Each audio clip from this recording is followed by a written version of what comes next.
ಅದು silicon city ಬೆಂಗಳೂರಿನಲ್ಲಿರುವ ನೂರಾರು ವರ್ಷಗಳ ಹಳೆಯ ಸ್ಕೂಲ್. ಆ ಸರ್ಕಾರಿ ಶಾಲೆ ಈಗ ಅಳಿವಿನ ಅಂಚಿಗೆ ಬಂದು ನಿಂತಿದೆ. ಅದನ್ನು ಉಳಿಸಲಿಕ್ಕೆ ಹಳೆಯ ವಿದ್ಯಾರ್ಥಿಗಳು ಪಣವನ್ನು ತೊಟ್ಟು ಮುಂದೆ ಬಂದಿದ್ದಾರೆ. ಈ ಕುರಿತಂತೆ ಒಂದು ವರದಿ ಇದೆ, ಬನ್ನಿ ನೋಡ್ಕೊಂಡು ಬರೋಣ. ಕನ್ನಡ ಮಾಧ್ಯಮದ ಶಾಲೆಗೆ ಇದೆಂಥ ದುಸ್ಥಿತಿ. ಕನ್ನಡ ಶಾಲೆ ಉಳಿವಿಗಾಗಿ ಒಂದಾದ ಹಳೆಯ ವಿದ್ಯಾರ್ಥಿಗಳು 110 ವರ್ಷಗಳ ಇತಿಹಾಸವಿರೋ ಕನ್ನಡ ಮಾಧ್ಯಮ ಶಾಲೆಯ ನೆಲಸಮಕ್ಕೆ ತಯಾರಿ. ಗಾಂಧಿನಗರ ಕ್ಷೇತ್ರದ ಬಿನ್ನಿಪೇಟೆ ಕನ್ನಡ ಪ್ರೌಢ ಶಾಲೆಗೆ 110 ವರ್ಷಗಳ ಇತಿಹಾಸ ಇದೆ. ಈ ಶಾಲೆ ಕೇವಲ ಜ್ಞಾನ ದೇಗುಲ ಮಾತ್ರವಲ್ಲ, ನೂರಾರು ಜನರ ಉಸಿರು ಬದುಕು ಕಟ್ಟಿಕೊಟ್ಟ ಶಾಲೆ. ಸಾವಿರಾರು ನೆನಪುಗಳೊಂದಿಗೆ ಎಲಿಮಿನೇಷನ್ ಟಚ್ ಕೊಟ್ಟಿದ್ದ ಶಾಲೆ. ಆದರೆ ಈ ಶಾಲೆ ಇದೀಗ ನೆಲಸಮ ಆಗುವ ಹಂತಕ್ಕೆ ತಲುಪಿತು. ಹಳೆಯ ವಿದ್ಯಾರ್ಥಿಗಳೆಲ್ಲ ಸೇರಿ ಕನ್ನಡ ಶಾಲೆಯ ಉಳಿವಿಗಾಗಿ ಹೋರಾಟಕ್ಕಿಳಿದಿದ್ದಾರೆ. 100 ವರ್ಷ ಇತಿಹಾಸ ಇದ್ದ ಮೇಲೆ ಸ್ಕೂಲ್ಗೆ ಬಂದು ಇಲ್ಲಿ ಬಡವರು ಮಕ್ಕಳೆಲ್ಲ ಓದೋ ಸ್ಕೂಲ್ ಇದು. ಅಪ್ ಟು SSC ವರೆಗೆ ಇತ್ತು. ಈಗ ಬಂದ್ಬಿಟ್ಟು ಇಲ್ಲಿ ಸ್ಕೂಲ್ ಬೇರೆ ಪ್ರೈವೇಟ್ ಸ್ಕೂಲ್ಗಳಿಗೆ ಹೋದರೆ ದುಡ್ಡುಗಳು ಖರ್ಚು ಆಗುತ್ತೆ. 50,000, 60,000, 70,000 ಖರ್ಚಾಗುತ್ತೆ. ಇಲ್ಲಿ ಬಡವ್ರ ಮಕ್ಕಳು ಎಲ್ಲೂ ಹೋಗಬೇಕು?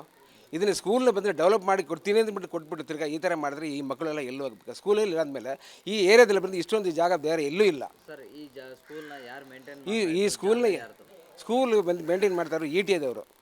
ET ದವರು ಇಷ್ಟು ವರ್ಷ ಬಂದು ET ದವರು ಮೇಂಟೈನ್ ಮಾಡಿಕೊಂಡ್ರು. ಈಗಲೂ ಕೂಡ ET ದವರು ಮೇಂಟೈನ್ ಮಾಡಿಕೊಂಡು ಬೇರೆ ಯಾವುದೋ ಒಂದು ಚಿಕ್ಕದು 10 ಸ್ಕೂಲ್ ಇದೆ, ಅಲ್ಲೋಗಿ ಆ ಮಕ್ಕಳನ್ನ ಬಿಟ್ಟು ಅಲ್ಲಿ ಕೊಡ್ತಾ ಇದ್ದಾರೆ. ಯಾಕಂದ್ರೆ ಸ್ಕೂಲ್ ಒಂದೇ ಒಂದು ಉದ್ದೇಶನ ಏನು ಮಾಡಬೇಕಂದ್ರೆ ಈ ಸ್ಕೂಲ್ನ ಬಂದು ಹೊಡೆದ್ಬಿಟ್ಟು ಸೈಟ್.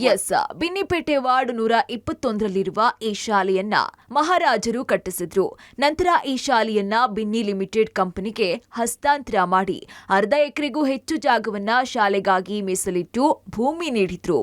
ಇನ್ನು ಬಿನ್ನಿ ಲಿಮಿಟೆಡ್ ಕಂಪನಿ ಈ ಶಾಲೆಯನ್ನ ನಿರ್ವಹಣೆ ಮಾಡ್ತಿತ್ತು. ನಂತರ ಈ ಜಾಗವನ್ನ 20 ವರ್ಷಗಳ ಹಿಂದೆ ETA ಕಂಪನಿಗೆ ಮಾರಾಟ ಮಾಡಲಾಯಿತು. ಆದ್ರೆ ಶಾಲೆಯಾಗಿಯೇ ಬೇಕು ಅನ್ನೋ ಷರತ್ತಿನೊಂದಿಗೆ ETA ಕಂಪನಿಗೆ ಶಾಲೆ ನಿರ್ವಹಣೆ ಮಾಡಲು ಅವಕಾಶ ನೀಡಿತು. ಆದ್ರೆ ಇದೀಗ ಶಾಲೆಗೆ ಬೇಗ ಜಡಿದು ಶಾಲೆಯನ್ನ ನೆಲಸಮ ಮಾಡಿ ಲೇಔಟ್ ಮಾಡೋದಕ್ಕೆ ETA ಕಂಪನಿ ಹೊರಟಿದೆ. ಇನ್ನು ಮಕ್ಕಳ ಶಿಕ್ಷಣವನ್ನ ಕಂಪನಿ ಕಿತ್ಕೊಳ್ತಿದೆ ಅಂತ ಹಳೆಯ ವಿದ್ಯಾರ್ಥಿಗಳು ಇದೀಗ ಅಸಮಾಧಾನವನ್ನ ವ್ಯಕ್ತಪಡಿಸಿದ್ದಾರೆ.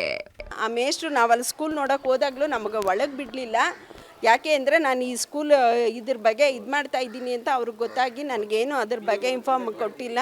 BEOಗೂ ಕಂಪ್ಲೇಂಟ್ ಮಾಡಿದ್ದೀವಿ. BEO ಅವ್ರ ಹತ್ರ ಪರ್ಮಿಷನ್ ತೊಗೊಂಡಿದ್ದೀವಿ ಅಂತ ನನ್ನ ಹತ್ರ ಸುಳ್ಳು ಹೇಳಿದ್ದಾರೆ ಆ ಮಾಸ್ಟ್ರು. ಅವ್ರು ಪರ್ಮಿಷನ್ ಕೊಟ್ಟಿರೋದು ಸ್ಕೂಲ್ ರಿಪೇರಿಗೆ ಅಂತ. ಆದರೆ ಆ ಮೇಷ್ಟ್ರು ಏನು ಹೇಳ್ತಾ ಇದ್ದಾರೆ ನನ್ನ ಹತ್ರ, ಸ್ಕೂಲ್ ಒಡೆದು ಕಟ್ಟೋದಕ್ಕೇನೆ ಪರ್ಮಿಷನ್ ಕೊಟ್ಟಿದ್ದಾರೆ ಅಂತ ಸುಳ್ಳು ಹೇಳ್ತಾ ಇದ್ದಾನೆ ಆ ಮಾಸ್ಟ್ರು. ಇನ್ನು ಶಾಲೆಯಲ್ಲಿ ಯಾವುದೇ ಮೂಲಭೂತ ಸೌಕರ್ಯಗಳಿಲ್ಲ, ಜೊತೆಗೆ ಹಳೇದಾಗಿದೆ. ಹೀಗಾಗಿ ಶಾಲೆ ದುರಸ್ತಿ ಹೆಸರಲ್ಲಿ ಶಾಲೆಯನ್ನ ಬೇರೆ ಕಡೆಗೆ ಹಸ್ತಾಂತರ ಮಾಡಲಾಗಿತ್ತು. ಮೊದಲು ಈ ಶಾಲೆ ಪ್ರೈಮರಿ ಮಾತ್ರ ಇತ್ತು, ನಂತರ ಪ್ರೌಢಶಾಲೆ ಆಯಿತು. ಇದೇ ಶಾಲೆಯಲ್ಲಿ ಓದಿದವರು ಇಂಜಿನಿಯರ್ಗಳು, ಪೊಲೀಸರು ಹೀಗೆ ಒಳ್ಳೊಳ್ಳೆ ಹುದ್ದೆಯಲ್ಲಿದ್ದಾರೆ. ನೂರಾರು ಜನರಿಗೆ ಬದುಕನ್ನ ಕಟ್ಕೊಟ್ಟಿದ್ದ ಈ ಶಾಲೆಯನ್ನ ಉಳಿಸ್ಕೊಳ್ಳೋದಿಕ್ಕೆ ಹಳೆಯ ವಿದ್ಯಾರ್ಥಿಗಳು ಮುಂದಾಗಿದ್ದು, ಶಿಕ್ಷಣ ಸಚಿವರು CMಗೆ ಪತ್ರ ಬರೆಯೋದಿಕ್ಕೆ ಚಿಂತನೆ ನಡೆಸುತ್ತಿದ್ದಾರೆ. ಅದೇನೇ ಆಗ್ಲಿ, ಖಾಸಗಿ ಶಾಲೆಗಳ ಪ್ರಭಾವಕ್ಕೆ ಕನ್ನಡ ಶಾಲೆಗಳು ಅಸ್ತಿತ್ವ ಕಳೆದುಕೊಳ್ತಾ ಇರುವ ಹೊತ್ತಲ್ಲಿ ಇರೋ ಕನ್ನಡ ಶಾಲೆಯನ್ನ ಸರ್ಕಾರ ಉಳಿಸಬೇಕಾಗಿದೆ. Prakash, public TV, Bengaluru.